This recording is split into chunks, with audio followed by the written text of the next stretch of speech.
Remember the old-school Mitsubishi Grandis? That iconic seven-seater MPV that once defined early 2000s rich but wholesome family vibes? Long body, smooth ride, zippy engine, but still soulful enough to be more than just a box on wheels. Well, it's back. Kind of. After disappearing for 13 years, the Grandis name has returned.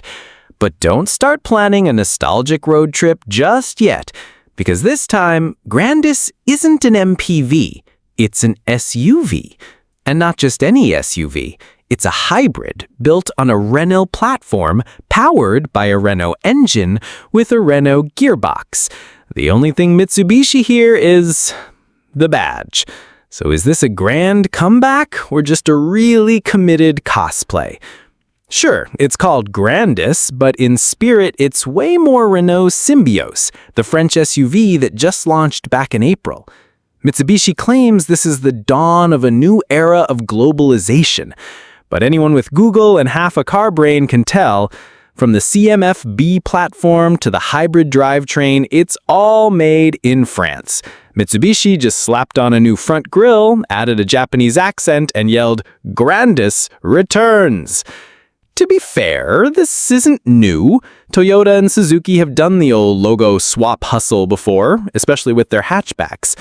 But when you resurrect a name as emotionally loaded as Grandis, only to turn it into something so European, so unrecognizable, people will start to ask, wait, is this still the Grandis I knew? And if you're hoping for the plush suspension feel of the original Grandis, or maybe the roominess of a true seven-seater built for 3 generations under one roof, yeah, sorry. This new one's got just 5 seats, is nearly 8 inches shorter than the old model, and trades MPV roots for crossover cladding. To sum it up, the new Grandis is a full-on recasting of a classic role. It's sleeker, more efficient, more planet-friendly, but it's not the same soul. It's like bumping into your ex after 13 years. Only now they've transitioned, speak fluent French, and run a vegan TikTok cooking channel. Still familiar, but completely different. So the big question is, will this redefinition win over modern buyers, or is it just flashy PR dressed up in the tired costume of badge engineering? At first glance, the new Mitsubishi Grandis looks pretty cool. That Euro crossover kind of cool. Clean lines, big wheels, boomerang-shaped LED daytime lights, the whole I read architecture magazines vibe. But look a little closer, and you'll spot something strange. This car may wear a Mitsubishi badge, but it feels like a Renault in disguise, like a French actor trying to speak Japanese using Google Translate. Up front, Mitsubishi does try to hold on to its identity with the dynamic shield grille, the same face they've copy-pasted from the Outlander to the Xpander. But here, it feels like someone just photoshopped it onto a Renault Symbioz. You've got LED headlights placed low, with razor-thin LED strips above for DRLs.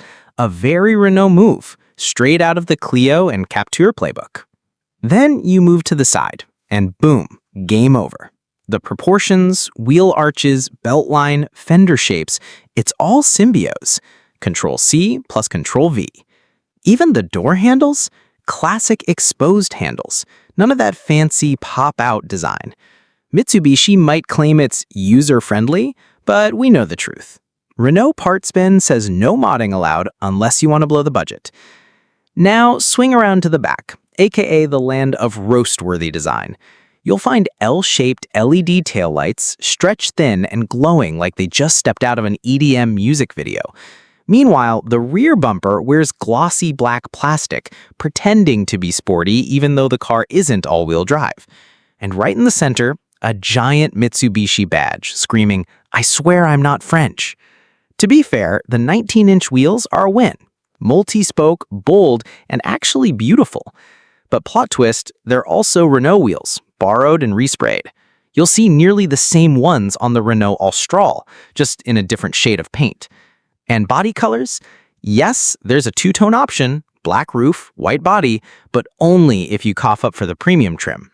In short, the new Grandis looks like Mitsubishi tried to Japanify a French SUV, but couldn't quite cover up the baguette under the kimono. Anyone who's seen a Symbioz or Captura before will clock it instantly. It's like a samurai walking down the street in a Paris Fashion Week trench coat. Yeah, he's still turning heads, but to the hardcore fans, it's giving, bro, what are we doing here? Step inside the new Grandis and you won't find that old school, no-nonsense Japanese layout anymore. No more tactile buttons, no more logical dash from the Expander playbook. Nope. This time, you're walking into a Parisian tech cafe on wheels. You're greeted by the scent of synthetic leather, a massive vertical touchscreen rising from the dash, and a teeny tiny gear selector that looks like a TV remote. If you've ever sat in a Renault Clio or Capture, you'll probably mutter, I've been here before. First big highlight? A 10.4-inch portrait infotainment screen Tesla style. But instead of running CarPlay from your phone, this baby runs native Android Automotive, complete with Google Assistant. So yeah, you just say, hey Google, and it listens. Cruising down the interstate and craving boba? Hey Google, find me the nearest gongsha. Boom, instant sugar fix. Your wallet may not thank you, but your taste buds will. Behind the wheel is a 10.3-inch digital cluster showing your speed, fuel economy, hybrid stats, and even how long you've been sitting at red lights, just in case you needed a reminder of how much of your life is lost in traffic. It all looks slick, futuristic even. But here's the twist. If you're a diehard Mitsubishi fan, prepare for culture shock. Every button, from climate control to mirror adjustment, feels French. Soft clicks, barely there feedback, and a layout that might have you going, wait, where's the button for the rear defogger again? How's the space? Generous. Urban SUV levels of roomy. But don't get too comfy, Grandpa. This ain't a 7-seater like the OG Grandis. It's 5 seats. That's right, your beloved 3-generation family hauler has officially downsized into a compact crossover. The rear seats do slide and fold flat though, offering up to 566 liters of cargo space, which is solid, but forget about fitting the entire in-law squad now. On higher trims, you'll get synthetic leather, heated seats, dual-zone climate control, and even a Harman Kardon sound system that makes your Spotify playlist sound Grammy-worthy. Lower trims, less glam, but still a clean and functional layout, once you stop accidentally pressing the wrong button every other drive. One oddball feature? That rotary shifter. It looks modern, sure, but if you're the type who enjoys physically slamming gears like a joystick, you'll be left wanting more. Click. So, overall, the new Grandis cabin is a total rebrand. Modern, comfy, connected, but missing that raw, practical Japanese spirit that made the original Grandis a legend. If you're into tech, you'll be thrilled. If you're feeling nostalgic, you'll probably ask, wait, where's the real Grandis? Now it's time to dig into the guts.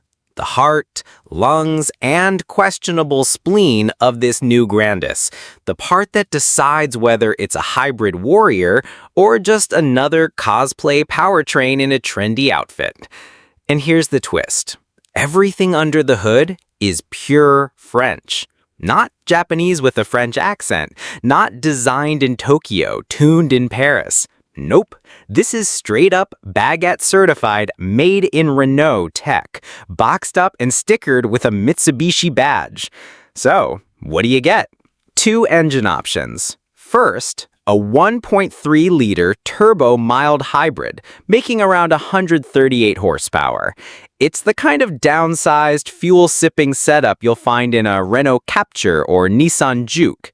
Efficient, unexciting, and about as thrilling as sparkling water with lime. Second, a 1.8-liter full hybrid with a naturally aspirated gas engine plus electric motor, pushing out roughly 154 HP combined.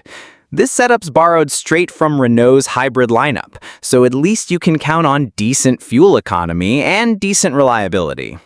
But here's the thing, if you're dreaming of that old-school Myvec thrill, that deep growl from the Galant days, wake up, that dream's over. There's no raspy engine note, no quirky CVT that you used to hate but secretly missed. Instead, the mild hybrid pairs with a 7-speed dual-clutch transmission, which shifts quick and clean, but can feel a bit too eager at low speeds. A little tap of the gas, and bam! It downshifts like a karate master kneeing you in the gearbox.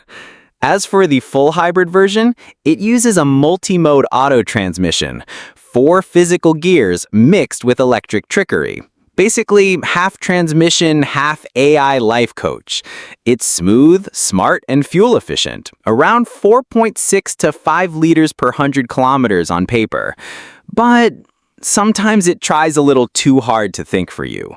Ease off the gas, it shuts down the engine.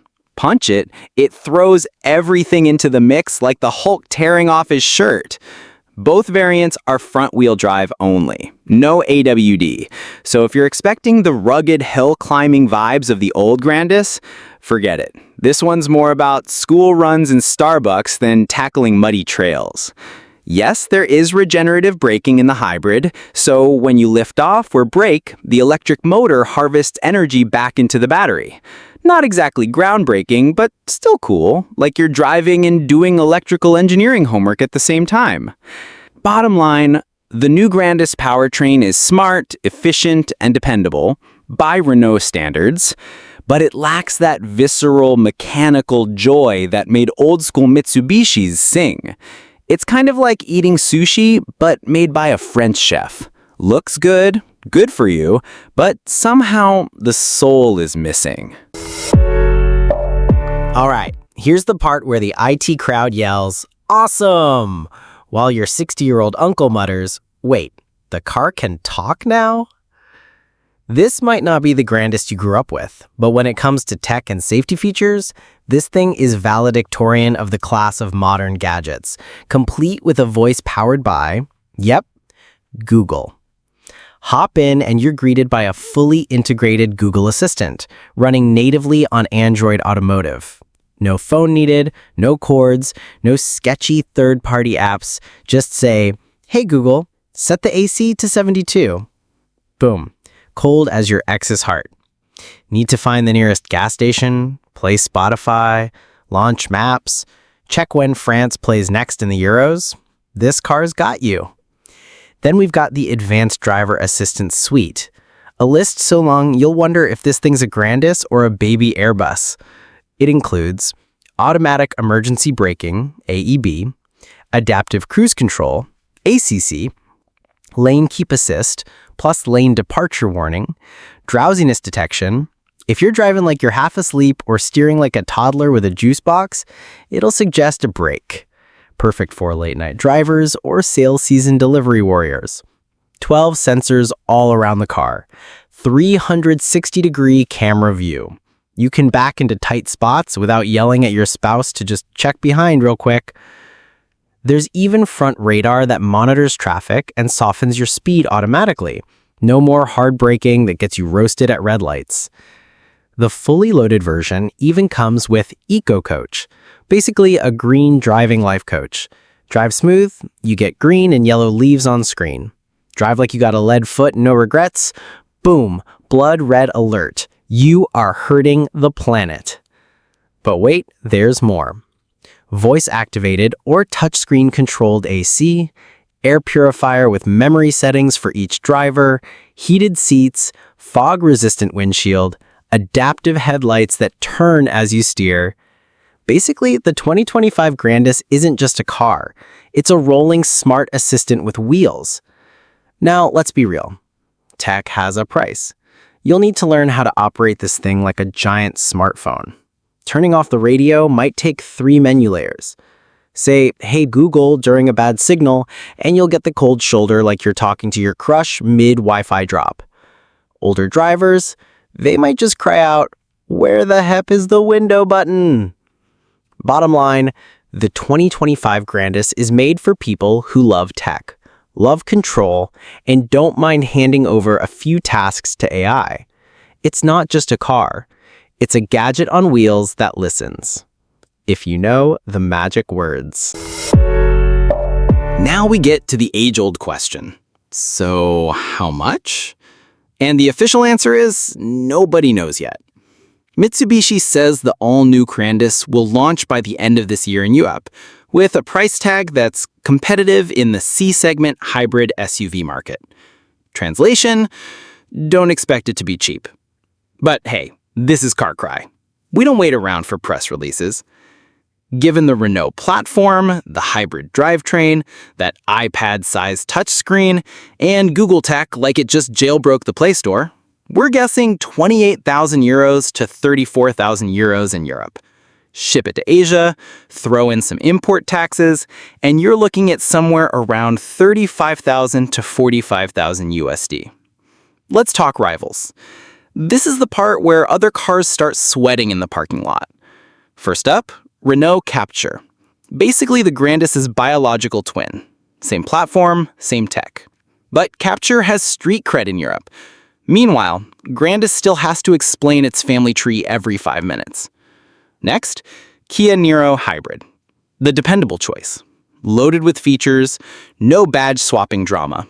Looks good, sips fuel politely, backed by solid after-sales support, and already popular in Southeast Asia. Then there's the Honda HR-V EHV. Sharp design, efficient hybrid system, and that good old reliable Japanese rep. But it's a tad smaller and doesn't flex as much tech muscle as the Grandis. And of course, Toyota Corolla Cross Hybrid. Sales king in many markets, bulletproof durability, wallet-friendly running costs, and doesn't need Google Assistant to make you smile. Among these, the Grandis punches back with a slick Euro-style interior, clever connectivity, and a design that's definitely more Milan than Midwest. But it's got its downsides. No AWD, no third-row seating, and a name that carries nostalgic weight, with none of the old-school charm. So if you're in the market for a car that's stylish, easy to drive, fuel-efficient, packed with Google oven tech, and you're not allergic to French parts under a Japanese badge, then yes, the 2025 Grandis might be your kind of jam. But if you're a die-hard Mitsubishi fan, the kind who love the old Grandis for its mechanical simplicity, minivan-sized interior, and gas-and-go drivetrain, well, we've got bad news. This ain't the same dish you remember. It's like ordering barbecue ribs and getting a vegan tofu burger with a baguette. Final verdict? The 2025 Grandis could succeed if the price stays sane, if the after-sales support is solid, and if buyers are ready to embrace a whole new definition of Grandis. It's now a 5-seater hybrid SUV with voice control and probably eats a croissant for breakfast. So, after 13 years off the radar, the name Grandis is finally back, but not as your chubby uncle in a comfy minivan. Nope. It's come back as a Gen Z hybrid SUV that talks to Google and dresses in high-end French couture. A total glow-up. But here's the real question. Will you even recognize your old flame in this new outfit? On paper, the 2025 Grandis checks all the right boxes for a modern SUV. Fuel efficiency? Check. High-tech interior? Check. Reliable hybrid engine? Check. Enough safety tech to impress your insurance agent? Check. Eye-catching Euro design? Check. And a price tag that might be reasonable if the fake Japanese badge doesn't inflate it too much. Emotionally, though, this thing might hit Grandis fans right in the nostalgia. You might shed a small tear and still whisper, at least the name survived. It's kind of like a relative who went off to study abroad in Europe, comes back speaking French, wearing silk shirts, dropping words like eco-conscious, but still goes by his Vietnamese name. Same name, totally different vibes. For this to work, Mitsubishi needs to be clear. This isn't the Grandis you knew. It's a whole new global hybrid SUV, not some evolution of the old 7-seater MPV, because if they don't set that expectation, nostalgia might become the Grandis' worst enemy. Modern drivers will appreciate what the new Grandis brings to the table. A smart urban SUV, tech-packed, smooth to drive, fuel-efficient, and assembled with that Euro attention to detail. But if you're dreaming of a car that hauls the entire extended family, a roasted pig, and 3 cases of beer to a wedding in the countryside, sorry, you're living in 2009. So here's the final verdict. It's charming in its new form, it might give old fans a mild identity crisis, and it could totally succeed if buyers leave nostalgia at the door. Still wondering, should I wait for this to hit my local market? Well, if you're curious about what it feels like to chat with your car via Google Assistant while experiencing the love child of a baguette and a wasabi packet, then yes, wait for it. Thanks for riding with us all the way to the end. Don't forget to subscribe to Carcry, where every time Mitsubishi, or any brand really, drops a plot twist like this, we'll be the first to serve it up with laughs, facts, and just a pinch of emotional trauma.